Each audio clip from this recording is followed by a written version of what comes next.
This is the story of a supermom with no arms. She uses her feet to sew clothing for her children.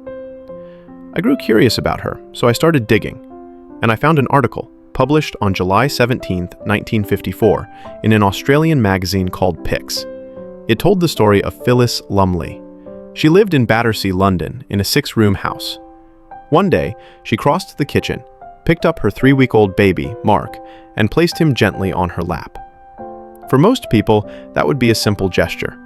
But for Mrs. Lumley, it was a triumph over unimaginable adversity. Phyllis had been born without arms and with one leg shorter and weaker than the other. From childhood, she learned to use her feet the way others used their hands. She was naturally cheerful and only remembered real fear when she discovered she was expecting her first child. She recalled, "Strangely, they were just the ordinary worries that every mother has. I never once thought my baby might be born like me, deformed." As a girl, she often saw pregnant women recoil at the sight of her. Some whispered with almost medieval superstition, "Don't let that child near me. My baby could be born like her." But years later, during her own prenatal visits, things were different. Doctors and mothers of a more enlightened age treated her as though she were perfectly normal.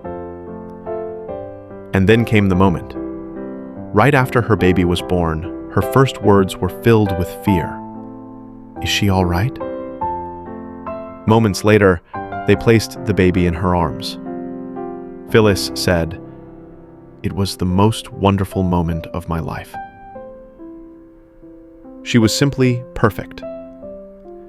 Since then, Mrs. Lumley gave birth to 6 more children, and every one of them was born perfectly healthy. This is the story of a woman who turned her feet into hands, her struggles into strength, and her life into an inspiration for the world. The true story of a supermom.